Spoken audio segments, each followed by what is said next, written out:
PBLA Today. I'm your host, Kevin Sylvester. Thanks for joining us. We have some great conversations set for you coming up in the next half hour, along with some of the standings and results from last week. Matter of fact, let's get right to the results from last week. Another exciting weekend of play in the PBLA. The Trenton Terror continue their winning ways, avenging an early season loss to the Chowderheads 14-13. The Spark with an impressive home victory over the Salem Mayhem. Chowderheads fell for the second time this last weekend. The All-Americans continue to roll 14-9, and the Renegades an exciting finish with a 15-14 victory over the Mayhem.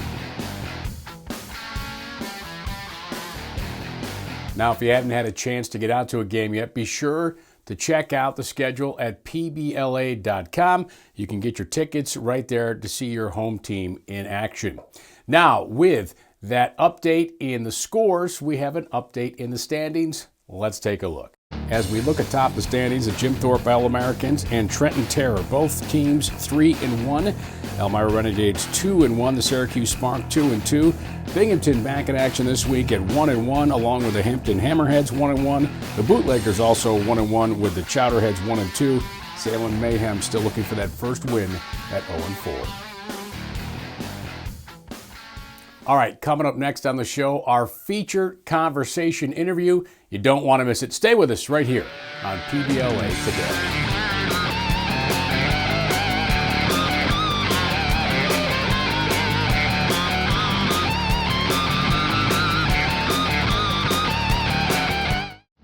Find the gear for your favorite team to look stylish while rooting them on in the arena at PBLA.com. Click on Shop.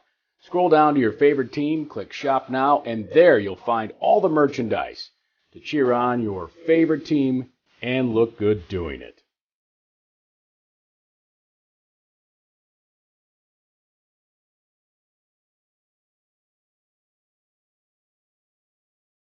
Well, I'm pleased to be joined now by the captain of the Binghamton Bombers, Ryan Hoteling, joining us here on PBLA Today. Ryan, thanks for taking the time out. Kevin, I appreciate it. Thanks for having me. Well, what's it like to be the captain of the startup franchise of Binghamton Bombers? Just kind of take me through your experience of, deciding to join the league and then being named captain. Yeah, it's well, first off, it's been awesome. The league's been great to join. It's been a ton of fun.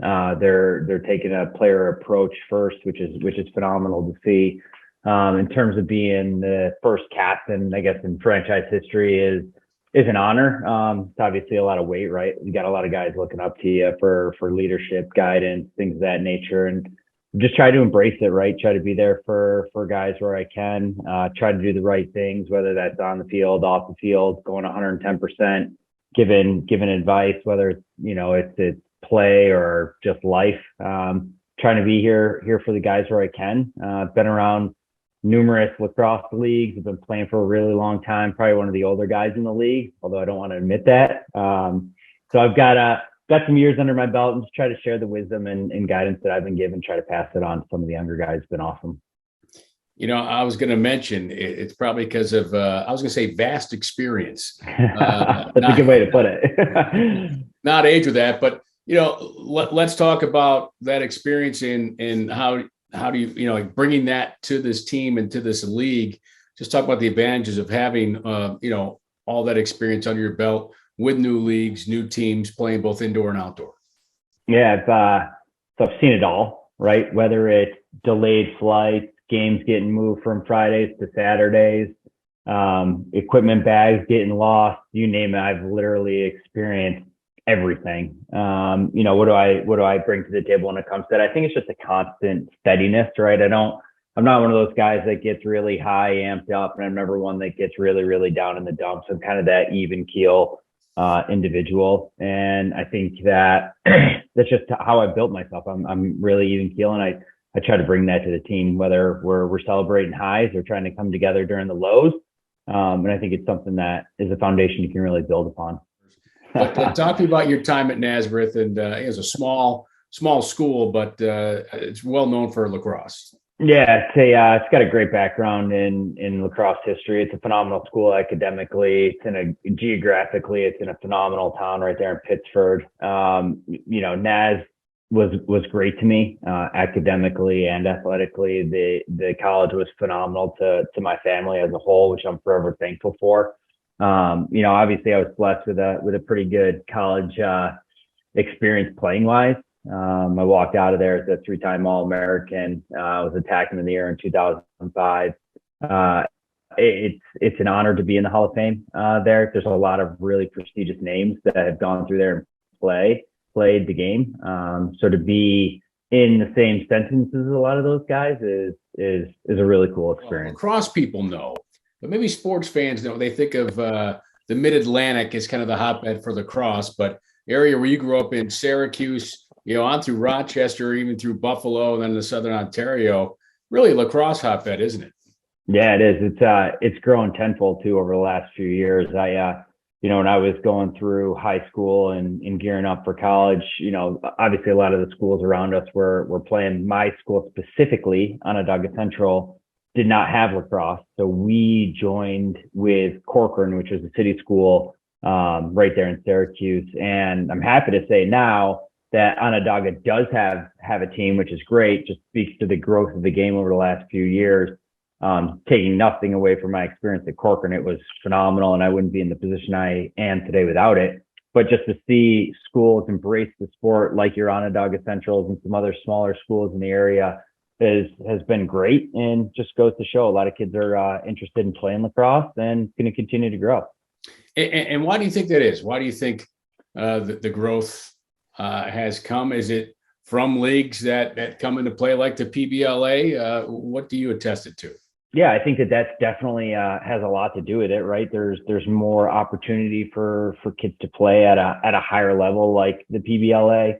Quite frankly, I think a lot of it goes back to just exposure from whether it's TV or social media.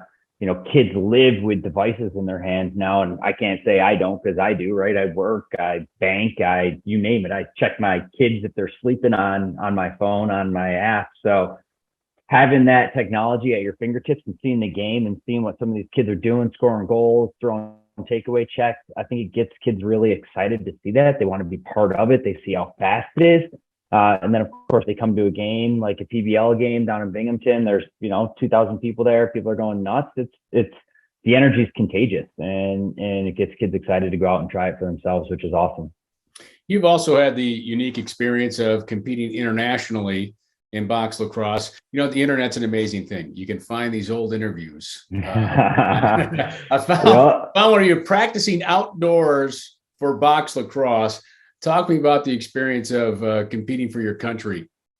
Yeah, there's no bigger honor than putting on a sweater that's got your country name across the front of it, right? That's just a phenomenal experience. We were over in Europe, if I recall the specific interview you're talking about. We were in a small town called Raditon, right in Prague. Given the opportunity to go overseas, play in the World Games, represent your country, doing something that you love to do, having your family there with you watching, it's a dream come true. There's really no way to describe the feeling other than phenomenal, awesome. It's something I wish everybody had the experience of enjoying and experiencing. It was really pretty awesome. Speaking of experiences, you mentioned children. What's it like balancing now your family life? You've got a career off the field and your career on the field. Talk to me about juggling all three of those. Well, I've got a lot of balls in the air right now, as you could probably imagine. I got to give credit where credit's due. My wife is the staple of our household. She holds it down for us.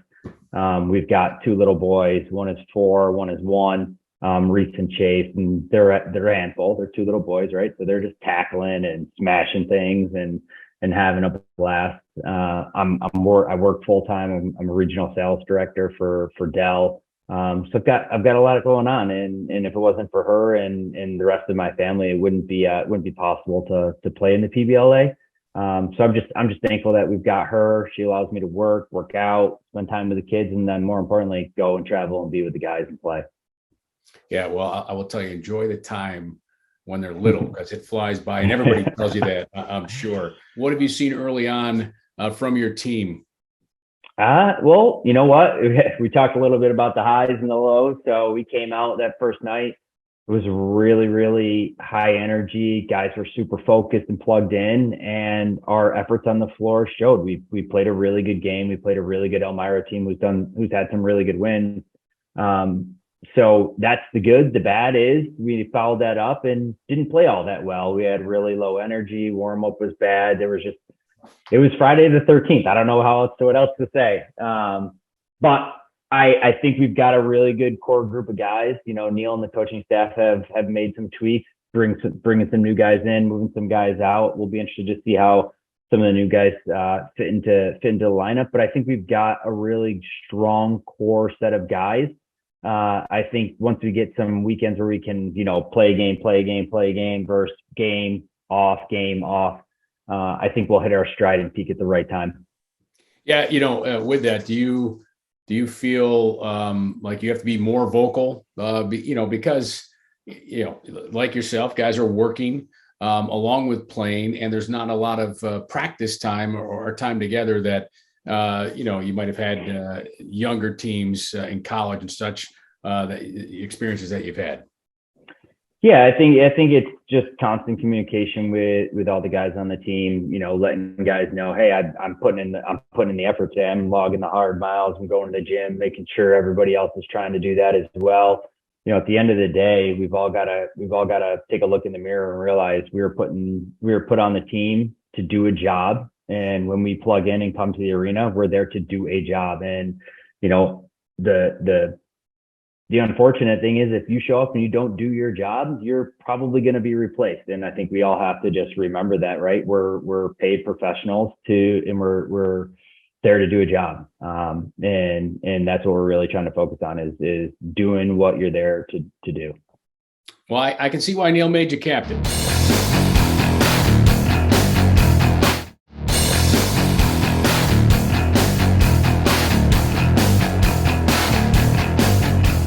Great to be joined by the head coach of the Elmira Renegades, Brian Hobart. Coach, good to have you with us. And with the last name like Hobart, you've got to be into lacrosse, because I think of growing up in Waterloo, New York, going to Hobart lacrosse games outdoors. Yeah, being from Penn Yan, which is just 15 minutes from Geneva. I've heard that since I started playing. Penn Yan, I remember them in high school, always great at lacrosse. Talk about your roots in the game and being there in Penn Yan, a program that you've coached for many, many years, and just how the strength of that sport is there in that town. I started, didn't play lacrosse till 9th grade and got involved. The head coach at that time was a gentleman named Harry Queener, and got involved and fell in love with it. And after I came back from college, I was 21 years old and was home in the spring and said, hey, coach, can I help you out? And that was 32 years ago. I've been there. I was Coach Queener's assistant for 12 years before I became the head coach, and now he's been my assistant for I think 17 years. We flipped roles, and we've been very fortunate. Here we have a strong family bond connection here. With I'm aging myself, but I'm coaching kids who I've coached their older brothers. I've coached some of their fathers. But there really is a real family feel to our program, and we've been very fortunate to be successful. What made you decide to get back into the indoor game and take on the Elmira team? I've been working on and off in the NLL for 15 years or so as a scout, scouting a lot of Canadian and Native American players and Americans also. And when I heard about the PBLA, I called up Steve Donner and actually drove down to Elmira. I think it was in August, and said, "Tell me what it's about." And he really sold me on the idea of developing American players and developing, the box game for American players to give them an opportunity to play at the high level. And he sold me on it, and that I'm very passionate about that, about giving these guys an opportunity to, play at the highest level of the indoor game. Well, what do you look for? Because certainly It's a different game than the outdoor game. There's obviously not as much space, but is there something special you're looking for in that player? When I went out and set out to kind of put the Renegades together, my first piece was I looked for guys that I had relationship with and guys that I know are just character guys. I look for guys, that I knew had a great work ethic, that I knew were tough, and guys that would make a commitment, because it's not easy. You're giving up every weekend for 5 months, and you're putting your body to a test, and you've really got to want to be involved in playing indoor lacrosse at this level. It is a tough physical game. And I kind of look for those relationships. I talk to guys, college coaches. I talk to guys that played at different areas in Canada or in the States, and I talked to their coaches and really tried to evaluate a lot on, character and commitment, and just wanted a locker room full of guys that are going to be committed and play for each other and just good character guys. And do you attribute that to the good start, the 3-1 start? I think it certainly helped. We stubbed our toe that first night in Binghamton, and guys have really regrouped, and they challenge each other. They hold each other accountable. And I think that's gone a long way for the last couple wins we've gotten. Knowing that there wasn't going to be a whole lot of practice time in between games during the week. So you had to go with players that you could communicate with, perhaps, outside of the box, if you will, during the week, as opposed to having them in and day out in the locker room. Definitely. And I've got a lot of guys that have played on different teams together. 4 RIT guys, that played together at different times. I've got a couple of Penn Yan guys. I've got some of my Native American guys have played together on other teams. So when they came into the locker room, a lot of my guys already knew one another and had a little taste of that. So there wasn't just, 25 brand new guys meeting each other for the first time. I think when you look around and see some familiar faces and have played with some guys, things can gel a little more quickly. Talk about some of the rule changes this league has implemented from the old indoor league, the NLL. There's been some things that have been tweaked a bit, and they seem to be, from the games I've watched, to be working as far as more scoring chances or more scoring. And it just seems to be elevated things just a little bit in the pace of play.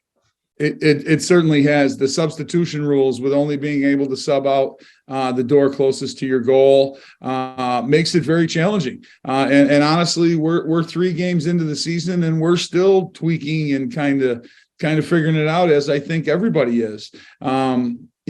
Watching some film of other teams, people are trying different things, but it has increased the pace.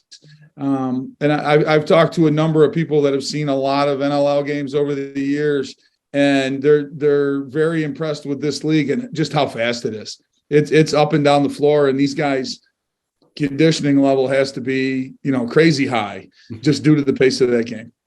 Along those lines, is there something that's surprised you in the games, not only your games, but other games that you've may have peeked or other video that you've seen early on here?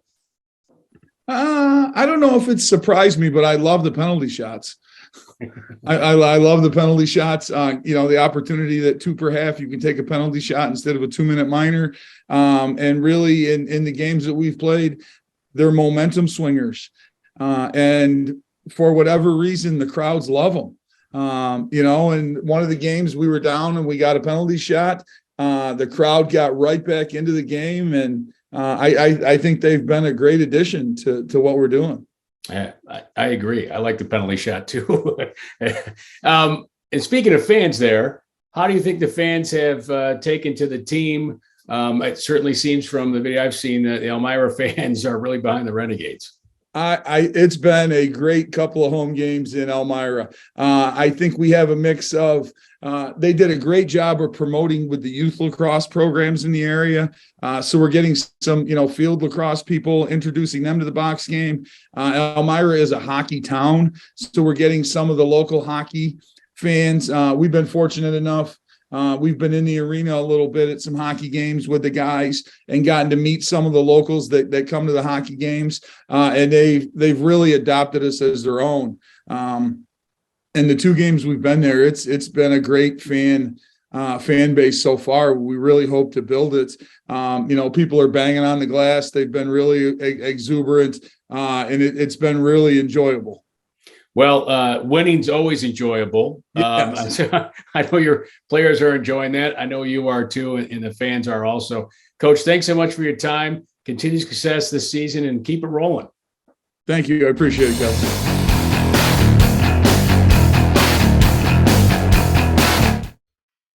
Coming up this week, the Terror take on the Renegades in Trenton, New Jersey on Friday night. Then on Saturday, we have a couple of games. The Bombers take on the All-Americans in Binghamton, while the Spark take on the Chowderheads at home in Syracuse. That is the Lacrosse TV game of the week. And a Sunday game as the Bootleggers take on the Hammerheads in Charlotte.